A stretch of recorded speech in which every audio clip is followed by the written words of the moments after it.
à l'Église qui est à Versailles et environ, à tous ceux qui en tout lieu invoquent le nom de notre Seigneur Jésus-Christ, qui est leur Seigneur comme le nôtre, grâce et paix de la part de Dieu notre Père et du Seigneur Jésus-Christ. Ce matin, nous célébrons le culte avec une pensée et une prière pour la paroisse de Rambouillet, dont le conseil presbytéral sera installé ce matin par le pasteur Éric Georges.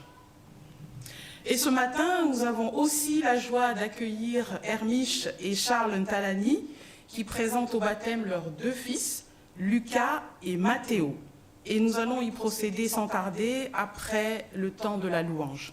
Je vous invite à vous lever.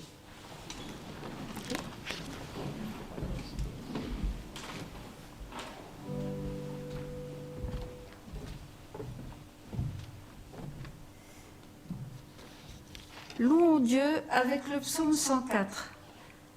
L'Assemblée est invitée à participer en disant ce qui est écrit en gras dans le texte qui s'affiche. Donc, tu as fait beaucoup de choses, Seigneur. Tu les as toutes faites avec sagesse. La terre est remplie de ce que tu as créé. Que la gloire du Seigneur dure toujours. Que le Seigneur se réjouisse de ce qu'il a fait. Moi, je suis dans la joie à cause de lui. Tu es digne, notre Seigneur et notre Dieu, de recevoir la gloire, l'honneur et la puissance, car tu as créé toutes choses, et c'est par ta volonté qu'elles existent et qu'elles furent créées. Et nous chantons le cantique 21. Venez le célébrer. Les strophes 21-15, page 246.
Voilà, nous allons maintenant procéder au baptême de Lucas et Mathéo. Et j'invite les parents et marraines à s'approcher avec Lucas et Mathéo.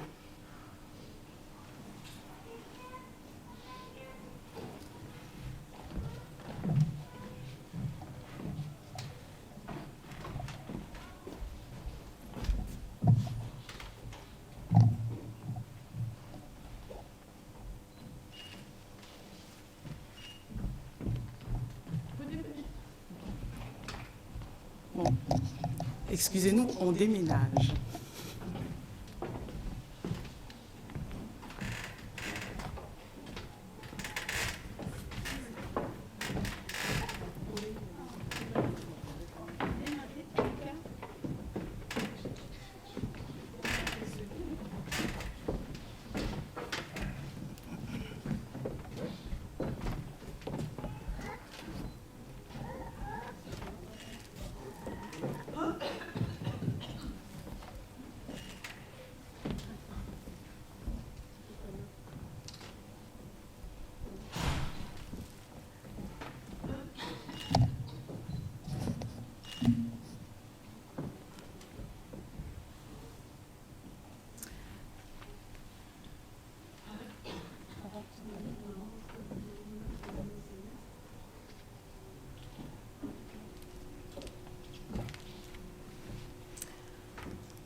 Alors, chers frères et sœurs, lorsque nous commençons le culte, nous rappelons toujours la grâce, l'amour de Dieu pour chacun de nous.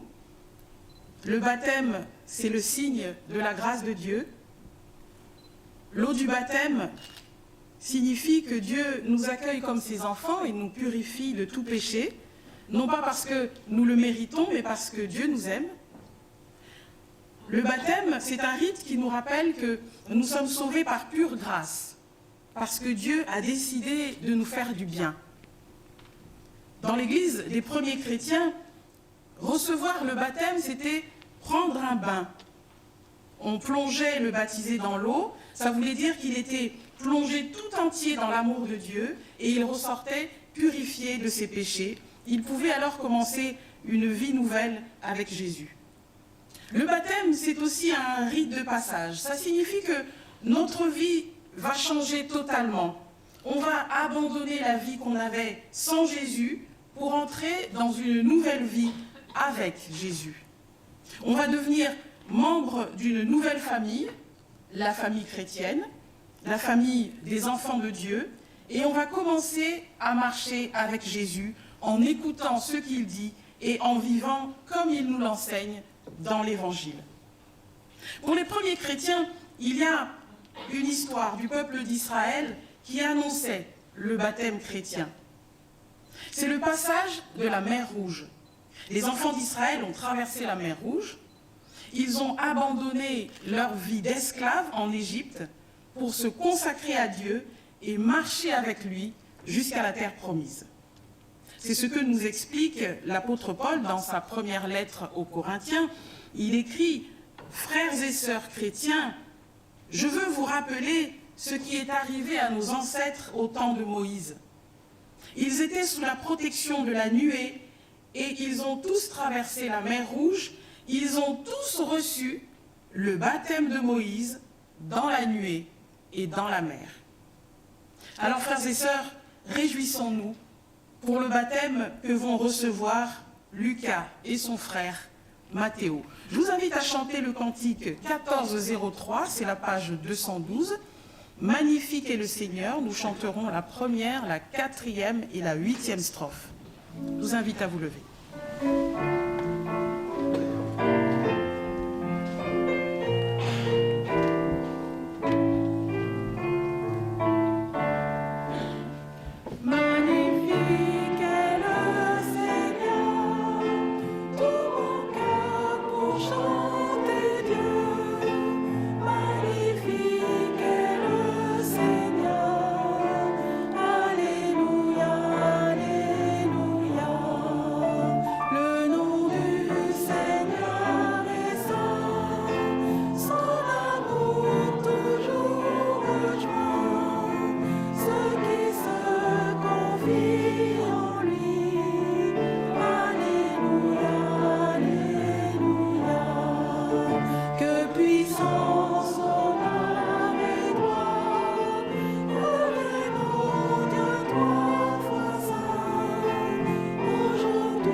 À vous asseoir.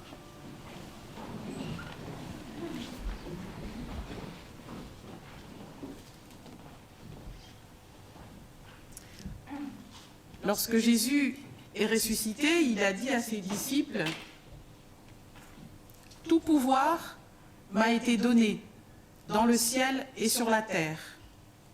Allez, faites de toutes les nations des disciples, baptisez-les au nom du Père, du Fils et du Saint-Esprit, et enseignez-leur à garder tout ce que je vous ai prescrit. Et voici, je suis avec vous tous les jours, jusqu'à la fin du monde. » Alors, Charles et Herbich, l'Église qui vous entoure aujourd'hui est témoin du baptême que vous demandez pour vos enfants. Et avec toute la communauté, je vous invite maintenant à confesser la foi chrétienne. Je vais afficher.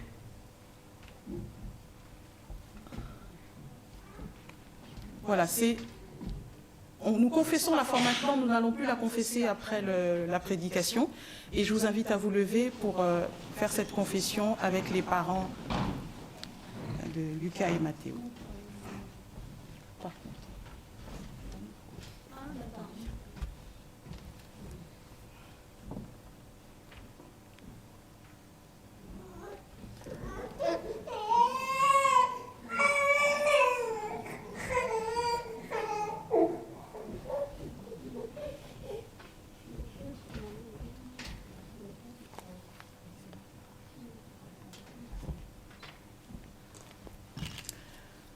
Croyez-vous en Dieu le Père Tout-Puissant, Créateur du ciel et de la terre? Oui, nous croyons. Croyez-vous en Jésus-Christ, son Fils unique, notre Seigneur, qui a été conçu du Saint-Esprit, est né de la Vierge Marie, a souffert sous Ponce Pilate, a été crucifié, est mort et a été enseveli, est descendu aux enfers, le troisième jour est ressuscité des morts, est monté aux cieux, est assis à la droite de Dieu, le Père Tout-Puissant, d'où il viendra pour juger les vivants et les morts. Oui. Croyez-vous en l'Esprit Saint, à la Sainte Église universelle, à la communion des saints, à la rémission des péchés, à la résurrection de la chair et à la vie éternelle? Oui, nous croyons. Alors je vous invite à chanter le cantique 23-11 pour appuyer cette confession de foi. C'est la page 278. Je crois en toi, mon Sauveur ressuscité.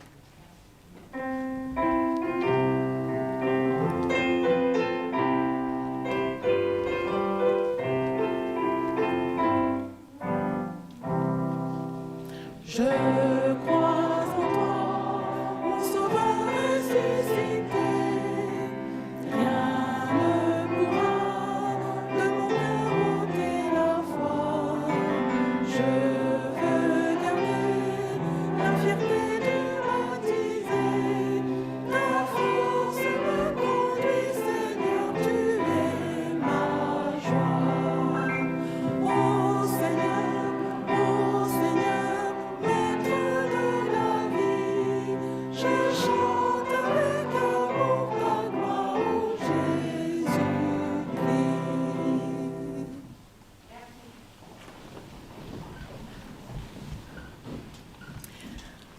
Alors maintenant, ce sont les parents de Lucas et Mathéo qui vont prendre la parole pour expliquer pourquoi ils demandent le baptême de leurs enfants.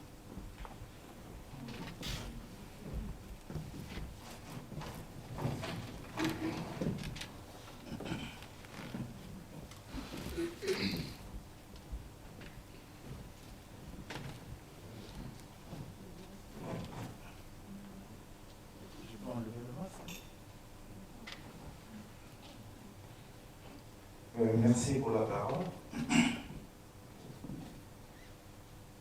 Par cet acte hautement symbolique, moi et mon épouse, nous voulions présenter Lucas et Mathéo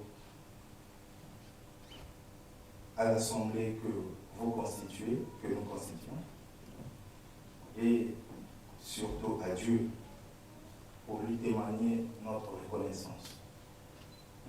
Lui dire merci pour ces enfants qu'il nous a donnés. Secondo, nous voulons également exprimer notre volonté de suivre la tradition familiale, à savoir élever nos enfants en leur faisant partager nos valeurs et nos principes moraux avec un seul désir ardent de les voir grandir en marchant au pas dans le respect et la crainte de Dieu. Tertio, nous avons décidé de faire baptiser Lucas et Mathéo femmes.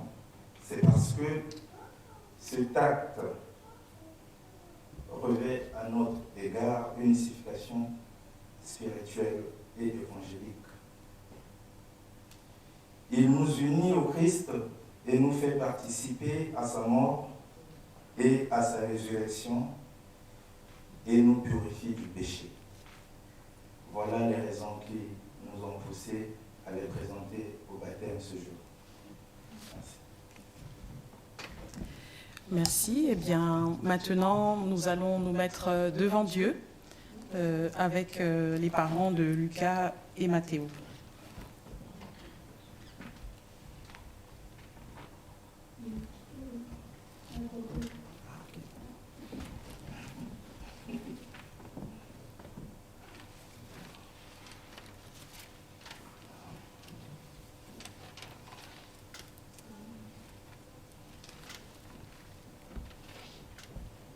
Lecture de la lettre de Paul à Tite, chapitre 2, verset 11.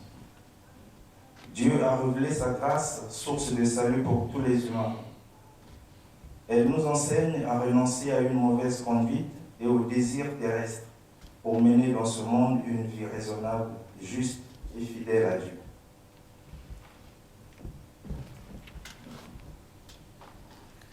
Devant Dieu, je reconnais mes erreurs et je m'engage à vivre selon sa loi. Lecture de la lettre de Paul à Tite, chapitre 3.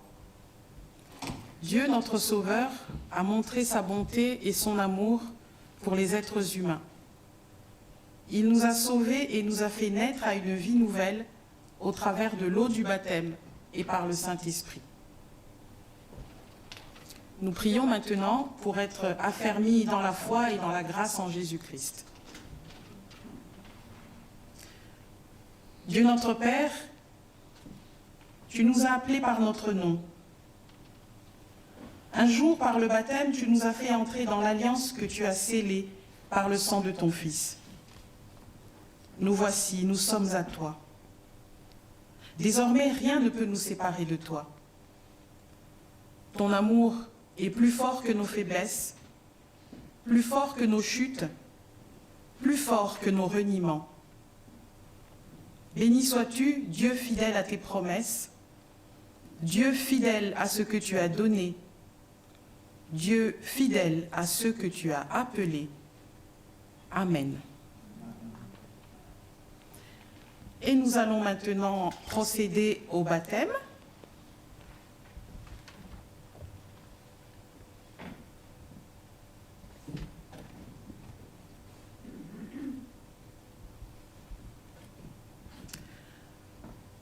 N'aie pas peur, dit le Seigneur, car je t'ai racheté, je t'ai appelé par ton nom. Tu es à moi. Chers parents, nous allons commencer par le plus jeune, qui a pris son carburant, ne vous inquiétez pas. Avance.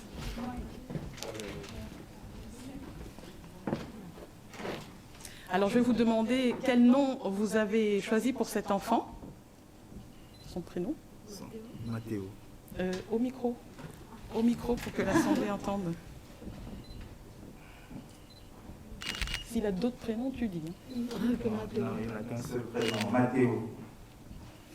Alors, Mathéo, je te baptise au nom du Père. Ouh, ça réveille. Au nom du Fils. Et au nom du Saint-Esprit. Là, avec le Saint-Esprit, il est bien réveillé. Alors, écoute Mathéo, cette parole de Dieu qui est pour toi, elle est tirée de l'Évangile. Elle est vraie pour toi aujourd'hui et elle sera vraie pendant toute ta vie. Dieu a tellement aimé le monde qu'il a donné son Fils unique, afin que quiconque croit en lui ne périsse pas, mais qu'il ait la vie éternelle.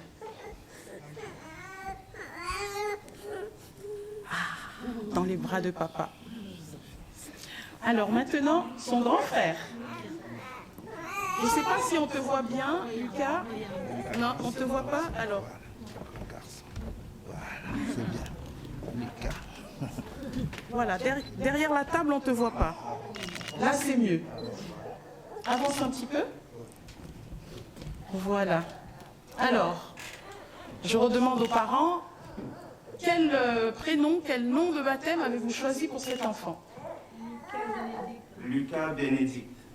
Lucas Bénédicte. Eh bien, Lucas, je te baptise au nom du Père, au nom du Fils et au nom du Saint-Esprit. Ça va.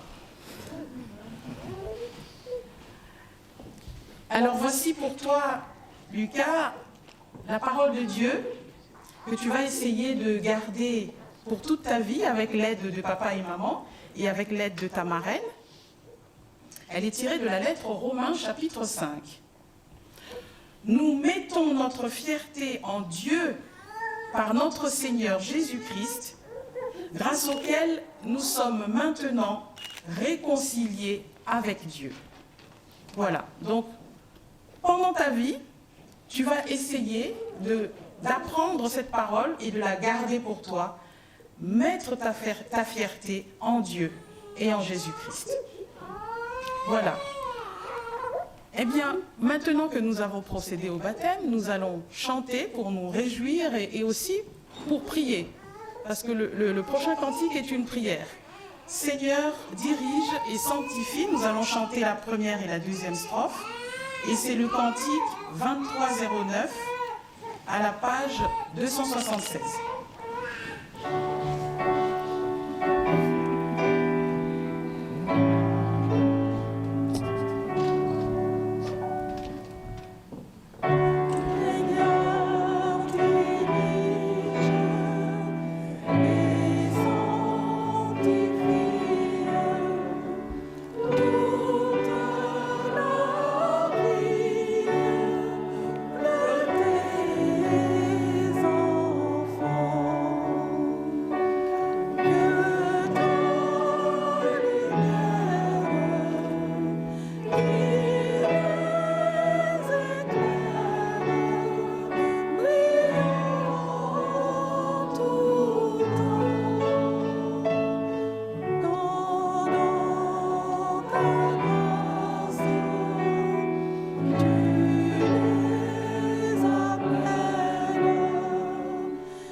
Je vous invite à vous asseoir.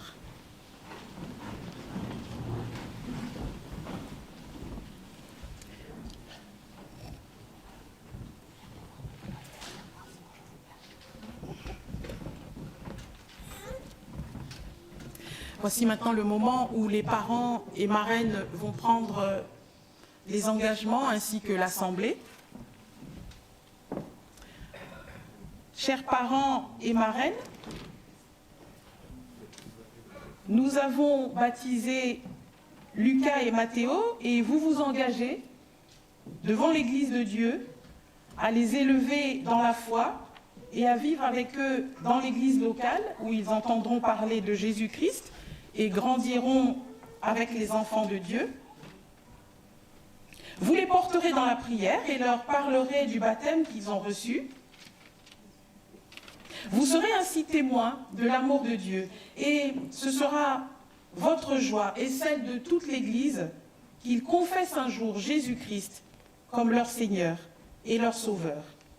Si c'est bien là ce que vous voulez, je vous invite à dire après moi, oui, que Dieu nous soit en aide.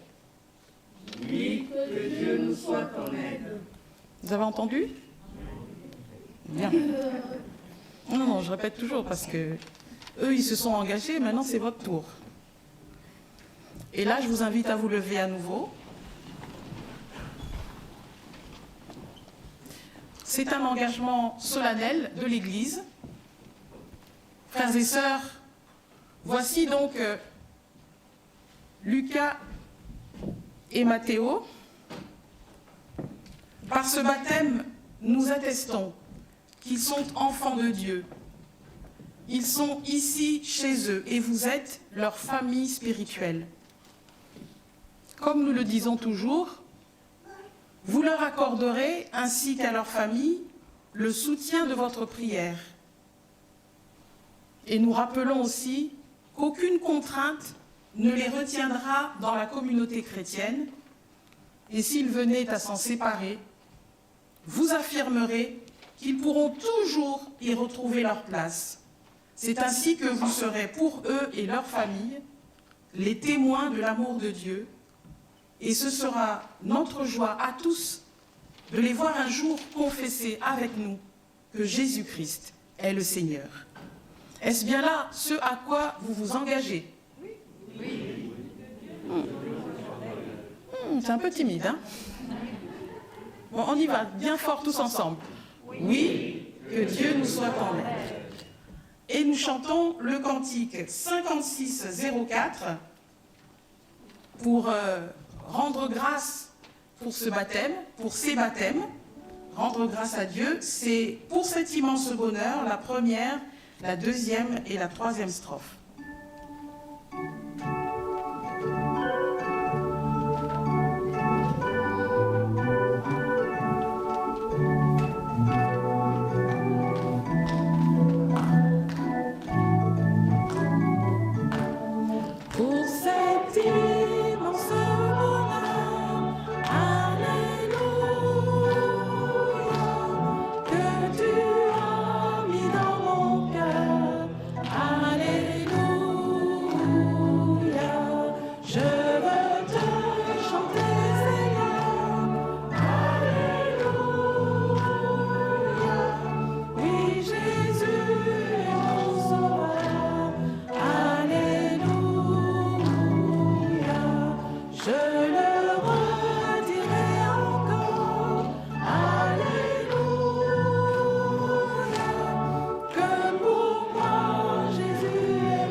À vous asseoir et maintenant Madame Kulunda va nous rejoindre pour dire la prière d'action de grâce.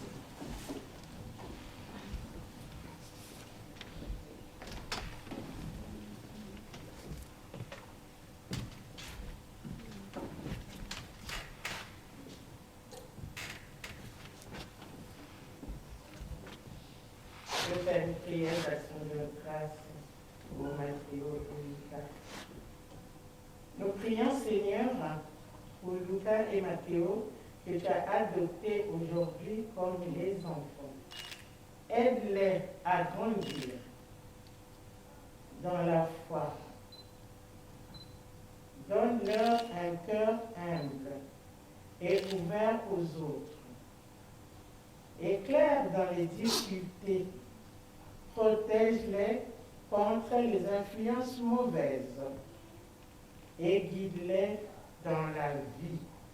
Avant de dire Amen, je vais rendre grâce à Dieu et à la fin je dirai Amen, si vous me le permettez. Dieu notre Père, nous te bénissons Et nous te rendons grâce pour tous tes bienfaits. Toi qui es Alpha et Oméga, merci pour ce jour que tu as choisi pour nous et surtout pour Lucas et Matthéo, que tu as inscrit dans ton livre de baptême. Sois béni et glorifié au nom puissant de Jésus notre Seigneur. Amen. Amen. Merci beaucoup. Alors maintenant, les parents vont signer le registre de baptême avec les marraines et nous pourront regagner leur place.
Nous entrons maintenant dans la méditation de la parole de Dieu et je vous invite à prier. Seigneur, nous voulons écouter ta parole et la méditer. C'est toi le chemin, c'est toi la vérité, c'est toi la vie. Conduis ton peuple, Seigneur. Amen.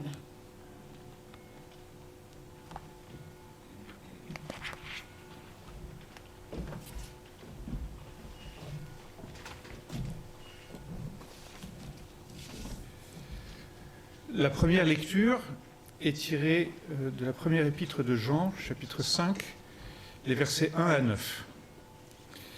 Quiconque croit que Jésus-Christ est le Christ est né de Dieu. Et quiconque aime Dieu qui a fait et quiconque aime celui qui a fait naître, aime aussi celui qui est né de lui. À ceci, nous savons que nous aimons les enfants de Dieu, quand nous aimons Dieu et que nous agissons selon ses commandements. Car l'amour de Dieu, c'est que nous gardions ses commandements. Et ces commandements ne sont pas un fardeau, parce que tout ce qui est né de Dieu est vainqueur du monde. Et la victoire qui a vaincu le monde, c'est notre foi. Qui est vainqueur du monde, sinon celui qui croit que Jésus est le Fils de Dieu? C'est lui, Jésus-Christ, qui est venu par l'eau et le sang, non pas avec l'eau seulement, mais avec l'eau et le sang. Et c'est l'Esprit qui rend témoignage, parce que l'Esprit est la vérité. Car il y en a trois qui rendent témoignage, l'Esprit, l'eau et le sang. Et les trois sont d'accord. Si nous recevons le témoignage des humains, le témoignage de Dieu est plus grand. Car le témoignage de Dieu, c'est qu'il rend témoignage à son Fils.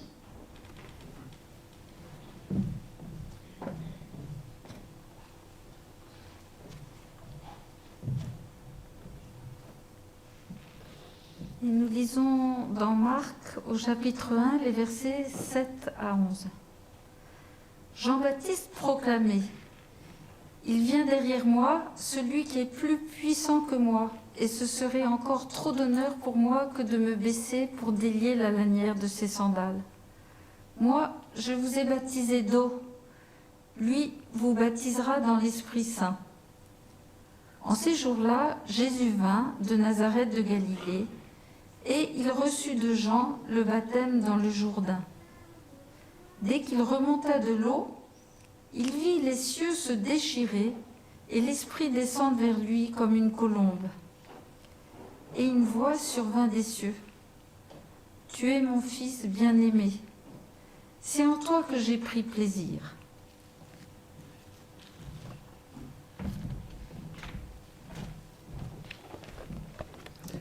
Nous chantons le cantique 2107, page 235, « Qu'aujourd'hui toute la terre », la première et la deuxième strophe.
Il vit les cieux se déchirer et l'Esprit descendre vers lui comme une colombe, et une voix survint des cieux, « Tu es mon Fils bien-aimé, c'est en toi que j'ai pris plaisir. » Jean-Baptiste prêche le Christ et baptise au Jourdain.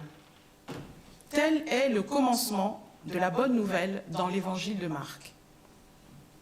Tel est pour nous le commencement de la vie nouvelle en Jésus-Christ. On entend parler de Jésus et on reçoit le baptême. C'est le début de notre marche dans la foi. Le Seigneur Jésus inaugure lui-même ce passage dans la vie nouvelle en recevant le baptême de repentance, comme les pécheurs.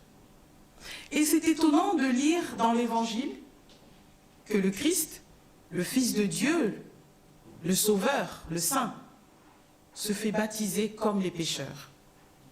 Logiquement, le Christ n'a pas besoin de repentance, puisqu'il est saint.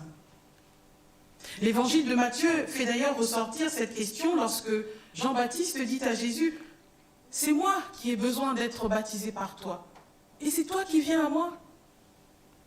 C'est moi, l'homme souillé par le péché, qui devrait être baptisé par toi, mon Sauveur, et non le contraire. » En renversant la logique avec ce baptême étonnant du Christ, l'évangéliste Marc ne se soucie pas de livrer un message qui soit conforme à la pensée ou aux attentes humaines et suscite l'approbation des hommes.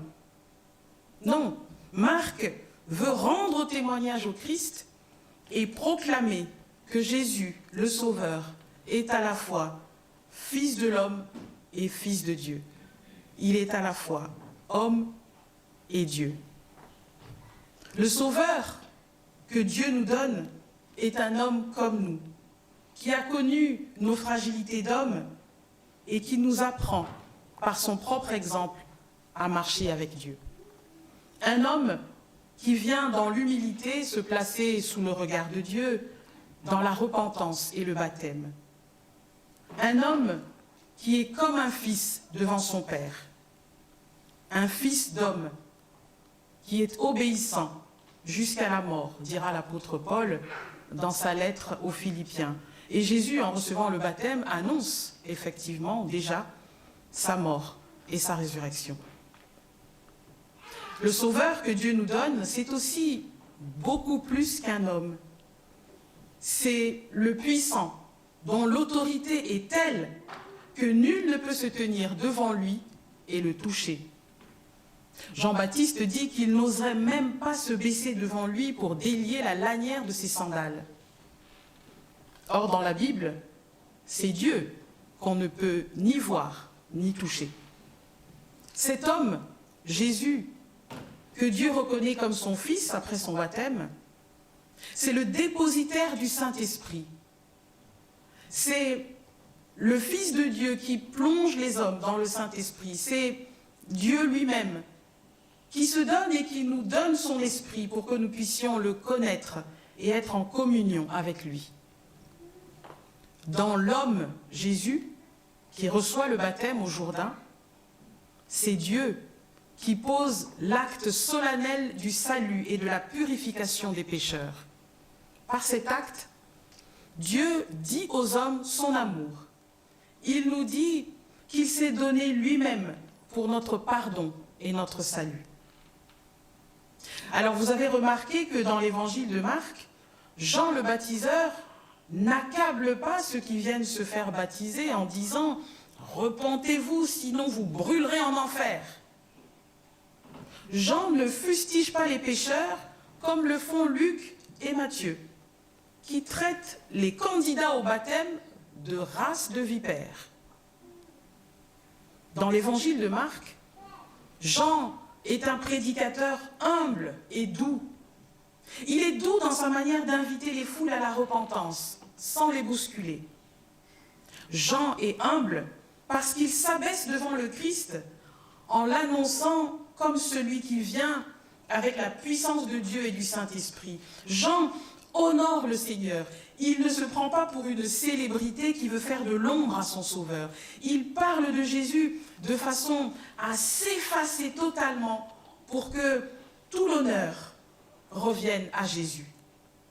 Dans l'évangile de Jean, le baptiseur dit cette phrase « Il faut qu'il croisse et que je diminue ». Vous vous rappelez, hein? Il faut qu'il croisse et que je diminue. Dans l'Église, nous avons vocation à diminuer. Quand je dis nous, ce sont les pasteurs en premier, parce que le piège de l'autorité pastorale nous guette.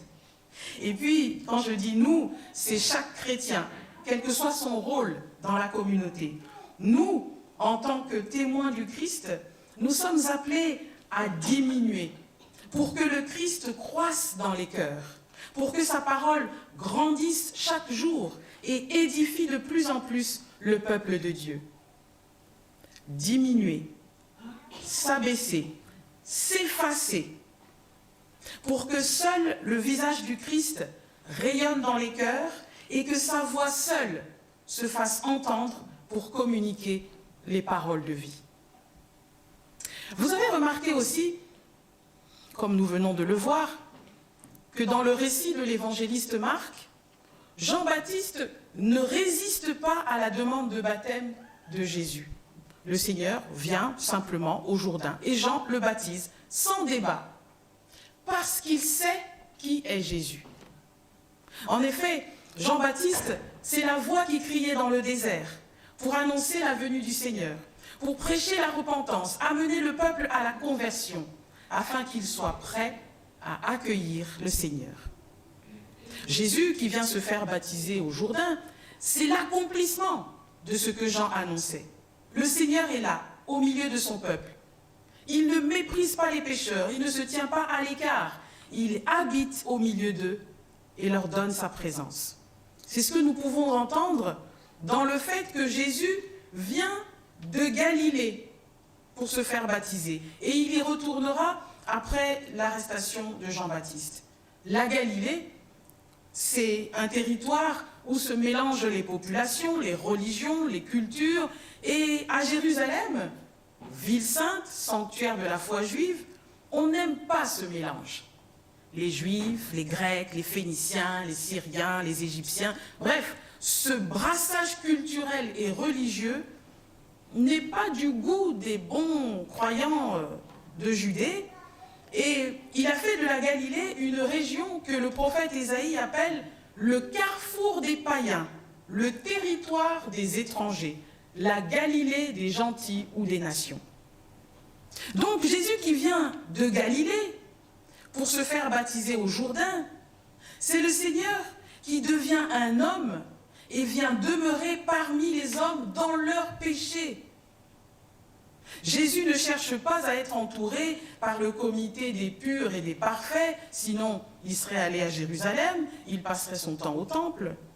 Le Seigneur vient demeurer dans la Galilée des nations, la Galilée des païens, le pays de ceux qui adorent d'autres dieux que Yahvé. Et il devient un homme qui vit avec ces gens-là.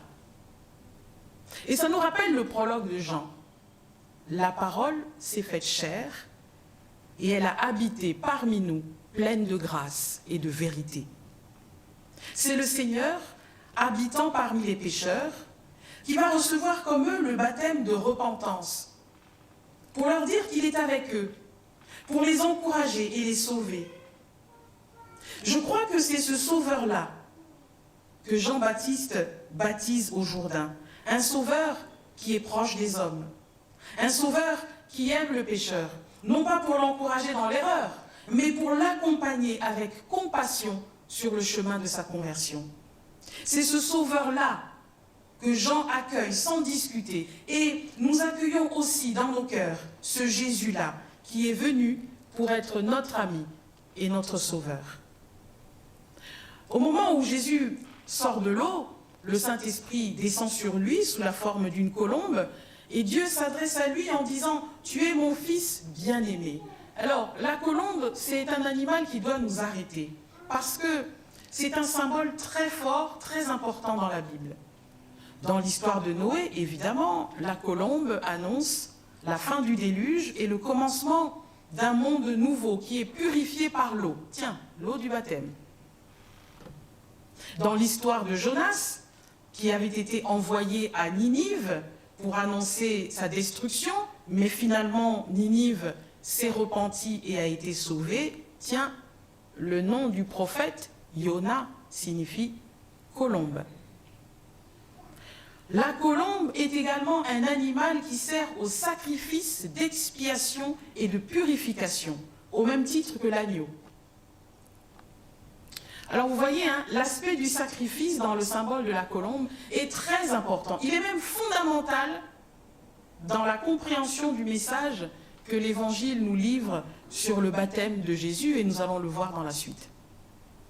Si l'Évangile reprend le symbole de la colombe, c'est pour dire que le Saint-Esprit appelle à la repentance. Il signe la fin de l'ancienne vie et le début d'une vie nouvelle en Christ. Comme l'Esprit de Dieu au commencement du monde planait, voltigeait comme un oiseau au-dessus des eaux, le Saint-Esprit vient marquer un commencement dans nos cœurs. Il est signe de la protection et de la tendresse de Dieu sur le baptisé. Le Saint-Esprit qui se pose sur le Christ comme une colombe manifeste la faveur de Dieu sur sa création qui est rachetée par le sacrifice parfait du Seigneur qui a plongé dans la mort pour nous. C'est la faveur et la protection de Dieu sur Matthéo et Lucas, ainsi que sa famille, sur toute l'Église et sur le monde.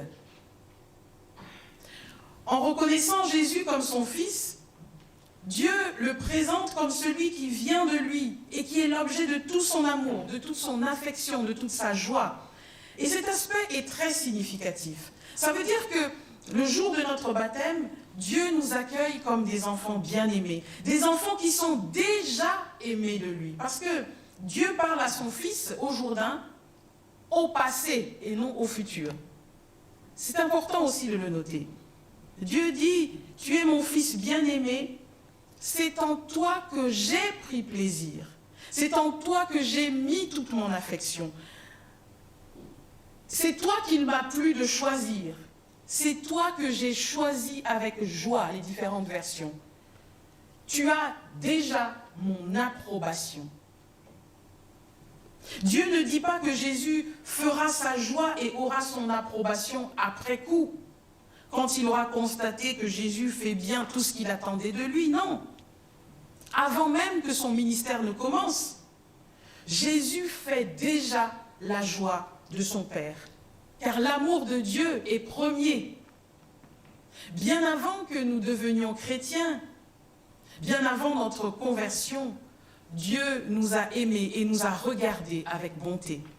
Bien avant que nous ne prenions la décision d'abandonner le péché pour suivre Jésus, Dieu a pris plaisir en nous, comme un père, une mère éprouve de la joie pour ses enfants. L'amour et la joie que nous éprouvons pour nos enfants ne dépend pas du fait qu'ils sont obéissants et font tout ce que nous leur demandons. Nous aimons nos enfants et ils font notre joie parce que Dieu a mis dans nos cœurs son amour qui est toujours premier. Dieu ne nous aime pas parce que nous sommes obéissants, gentils, agréables, fidèles à sa parole. Il nous aime tout simplement, sans aucune de ces raisons, sans justification, sans condition. Parce que Dieu est amour. Jésus est reconnu comme le Fils que Dieu aime, c'est-à-dire l'enfant qui est né de Dieu et qui appartient à Dieu. Et ça nous rappelle le peuple d'Israël, à qui le Seigneur dit, nous sommes dans le livre des Psaumes, le chapitre 2, « Tu es mon Fils, je t'ai engendré aujourd'hui ». Cette parole exprime l'engagement de Dieu pour son peuple à qui il est très attaché, comme un père ou une mère pour ses enfants. Ça exprime la relation particulière entre Dieu et son peuple. D'une certaine manière, Jésus, qui vient se faire baptiser au Jourdain, représente le peuple de Dieu. Parce que lui aussi entend une parole qui est semblable à celle que Dieu dit à son peuple au désert. « Tu es mon fils, je t'ai engendré aujourd'hui. » Et au Jourdain, Dieu dit à Jésus, « Tu es mon fils bien-aimé. » En Jésus, Dieu redit son amour au peuple des croyants, à ceux qui sont nés de Dieu et sont enfants de Dieu, comme dit l'évangile de Jean. Jésus représente le peuple de Dieu qui est conduit vers les eaux pour être abreuvé et purifié. Et le baptême opéré par Jean est un baptême de repentance pour être purifié de ses péchés. Mais d'un autre côté, Jésus représente aussi le divin rocher qui abreuve et purifie. En effet, nous pouvons lire dans la Bible que pendant la marche d'Israël au désert, le peuple a souvent souffert de la soif et à chaque fois, le Seigneur fendait le rocher pour lui donner à boire. Paul, dans sa première lettre aux Corinthiens, explique que ce rocher qui suivait le peuple était un rocher spirituel. Ce rocher, c'était le Christ. Et c'est une autre façon d'affirmer que Jésus est Dieu, et qu'il a de tout temps accompagné le peuple des croyants dans sa marche spirituelle. Donc Jésus, qui vient se faire baptiser au Jourdain, est à la fois fils de l'homme et fils de Dieu. Il est un homme qui vient de Galilée et qui se présente au baptême comme tous les gens du peuple. Mais Jésus n'est pas qu'un homme ordinaire. Il est aussi le puissant qui baptise dans le Saint-Esprit. Il est celui qui vient, dit Jean, c'est-à-dire le Messie promis. Il est puissance de Dieu qui vient conférer un baptême supérieur à celui de Jean. Il est le souverain devant qui tout genou fléchira et devant qui Jean se sent mais tellement indigne d'être le serviteur. Par son baptême, le Christ nous redit qu'il est venu partager notre condition humaine. Cela ne signifie pas qu'il a participé au péché des hommes. Je crois que Jésus a montré par son baptême qu'il compatit à nos faiblesses et veut nous accompagner avec bonté vers ce Jourdain de la grâce où nous sommes purifiés, libérés, réconciliés, renouvelés par son esprit. C'est pourquoi nous pouvons, comme le Christ, essayer de comprendre nos semblables dans leurs faiblesses au lieu de les juger. Parce que nous partageons la même condition de pécheur. Vous savez, parfois, au moment de prendre les engagements du baptême, on est chaud, on est zélé, mais après, la motivation baisse un petit peu. Elle finit parfois par s'éteindre. On s'était engagé à amener les enfants à l'enseignement biblique, mais on ne les voit pas. On s'était engagé à participer à la vie de l'Église, qui est désormais notre famille spirituelle, mais on ne vient pas ou on vient rarement au culte. Ceux qui viennent, les fidèles, ceux qui sont fréquents dans les activités de l'Église, peuvent éventuellement juger ceux qui ne viennent pas avec leurs enfants, mais le message de l'Évangile nous exhorte à une toute autre attitude. Nous avons tous été plongés dans le Jourdain avec Christ. Nous avons tous été traités avec le même amour. Nous pouvons donc regarder les uns et les autres avec bonté, sans juger, parce que nous partageons le même bain, disait le pasteur Alphonse Maillot. Voici, chers frères et sœurs, le Fils de Dieu qui est venu sur la terre comme un fils d'homme, prend sur lui nos péchés et descend au Jourdain pour nous. Et si nous ne comprenons pas que le Christ va au Jourdain pour nous, l'Évangile nous le dit avec insistance, l'Évangile le crie avec force, comme Jean-Baptiste qui criait dans le désert. Écoutez, habitants de la terre, le Fils de Dieu descend au Jourdain pour vous. Écoutez le témoignage du Saint-Esprit. Le Saint-Esprit se pose sur le Seigneur comme une colombe, comme l'animal du sacrifice, pour nous dire que Jésus est l'agneau du sacrifice, l'agneau de Dieu qui enlève le péché du monde. Écoutez, le Saint-Esprit descend sur le Christ baptisé comme une colombe, pour nous dire que Jésus est venu nous annoncer une bonne nouvelle. Nous sommes pardonnés, libérés, réconciliés avec Dieu. Jésus est bonne nouvelle pour nous. Ceux qui étaient condamnés à mort, comme les habitants de Ninive, sont désormais appelés à la repentance et à la vie. Écoutez, frères et sœurs, le témoignage de l'Esprit Saint. Jésus est le seul Seigneur et Sauveur qui est descendu au Jourdain, qui est descendu dans la mort pour nous. Jésus est le seul Seigneur et Sauveur qui est sorti du tombeau, qui est ressuscité avec la puissance du Saint-Esprit pour nous ramener à la vie. Jésus est le seul Seigneur et Sauveur qui nous donne réellement la vie par sa mort et sa résurrection. C'est en Christ, mort et ressuscité, que nous formons un seul corps qui est l'Église. Et nous, Église de Jésus-Christ, nous sommes appelés désormais à vivre et témoigner de ce salut qui nous est offert et qui est proclamé dans le baptême de notre Seigneur, comme le dit l'apôtre Paul dans sa lettre aux Romains, et je finirai par là. Nous tous qui avons été plongés en Jésus-Christ par le baptême, nous avons été plongés dans sa mort. Mais la puissance glorieuse du Père a réveillé le Christ de la mort pour que nous aussi, nous vivions d'une vie nouvelle. Amen.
Je vous invite à vous lever pour chanter le cantique 2305, page 270.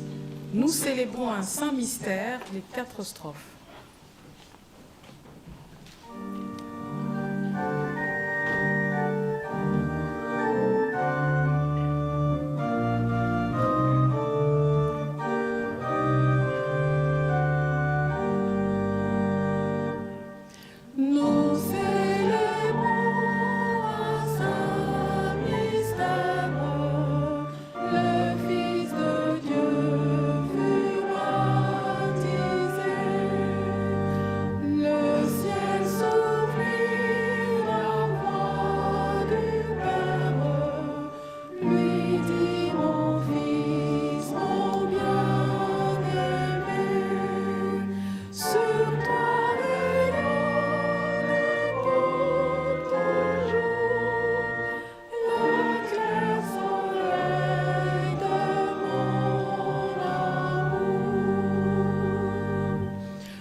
Je vous invite à vous asseoir. Nous partageons maintenant les nouvelles de notre communauté et je dois commencer par une triste nouvelle. Madame Nadia Malek nous a quittés le 30 décembre. Elle a été inhumée mardi dernier au cimetière des Gonards, où je me suis rendue pour représenter la paroisse et assurer notre soutien à sa famille.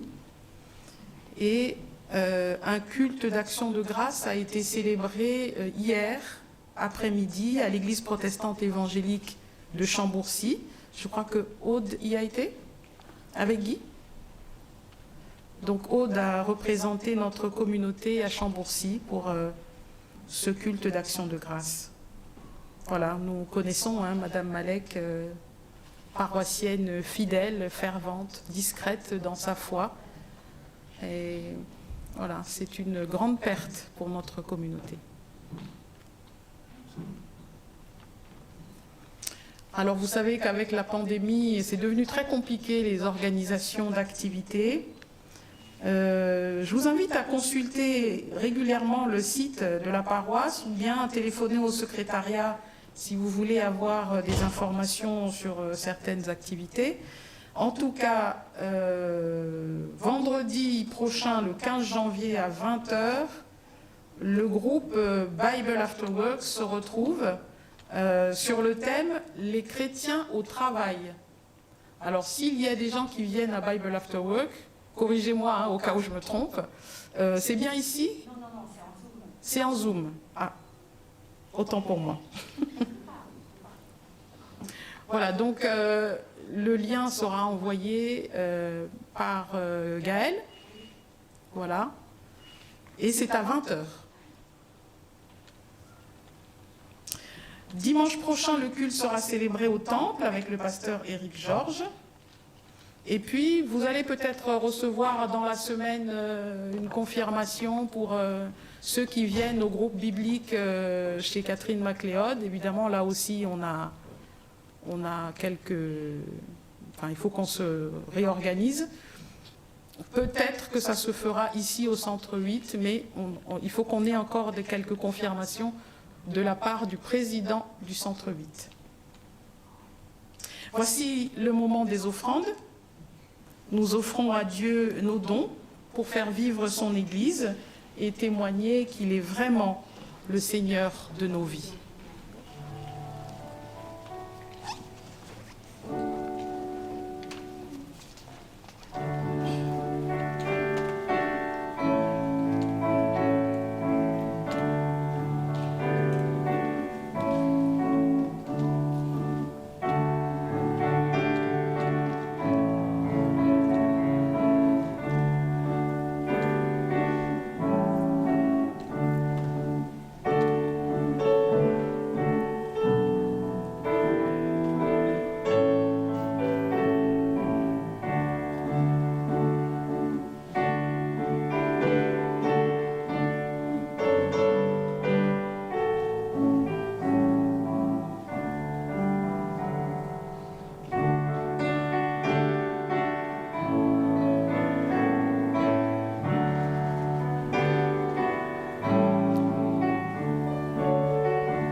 Nous nous unissons maintenant dans la prière d'intercession avec Rambert.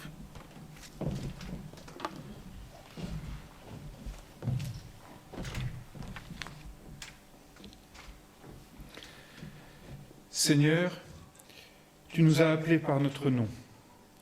Un jour, par le baptême, tu nous as fait entrer dans l'alliance que tu as scellée par le sang de ton Fils. Nous sommes à toi. Désormais, rien ne peut nous séparer de toi. Ton amour est plus fort que nos faiblesses, plus fort que nos chutes, plus fort que nos reniements. Béni sois-tu, Seigneur, fidèle à tes promesses, fidèle à ce que tu as donné, fidèle à ceux que tu as appelés. Seigneur, tu nous as confié la bonne nouvelle.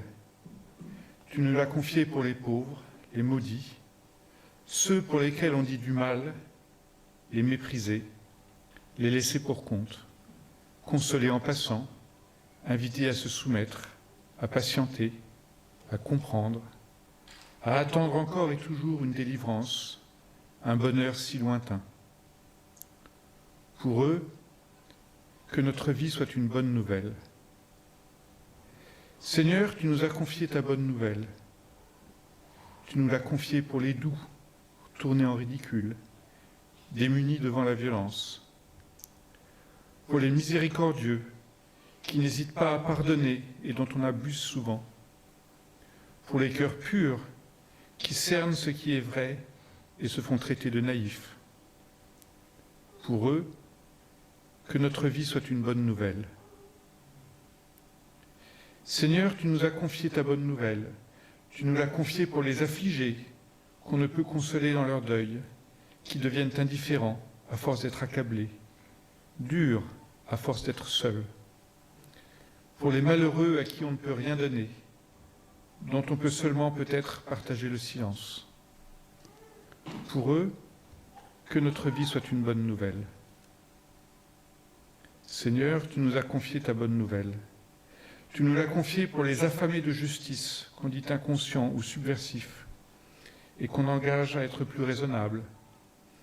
Pour les artisans de paix, qui persévèrent malgré tant de défaites, et continuent à croire à l'impossible d'aujourd'hui.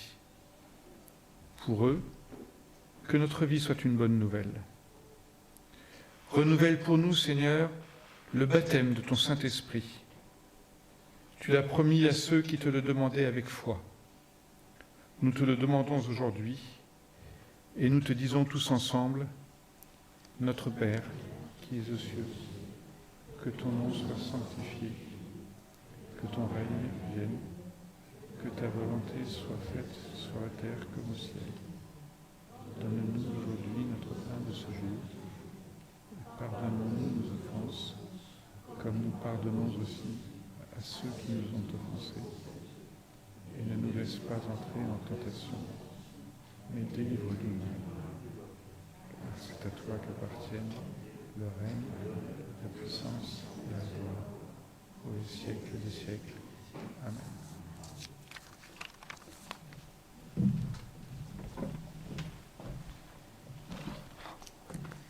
Voilà, je crois que j'ai oublié de signaler qu'il y aura la quête de l'entraide à la sortie.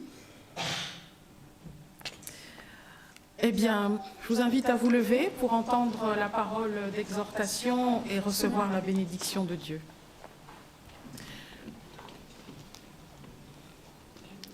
Vous tous qui avez été baptisés en Christ, vous avez revêtu le Christ. Il y a un seul Seigneur, une seule foi, un seul baptême. Le Seigneur vous confie sa parole et son corps.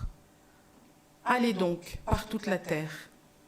Dites sa parole et soyez son corps pour le monde.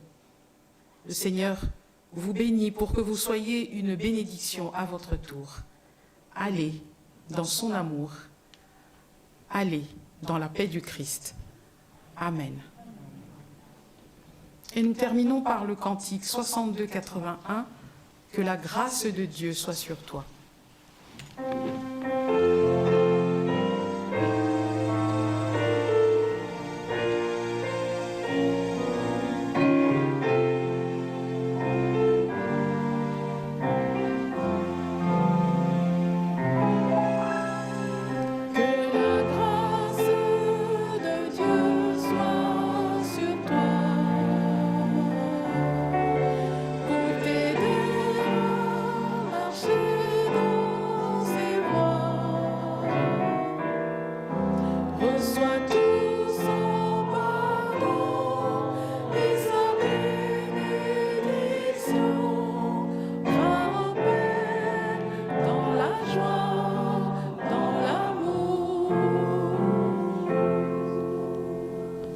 Je vous souhaite un très bon dimanche. Merci. Merci.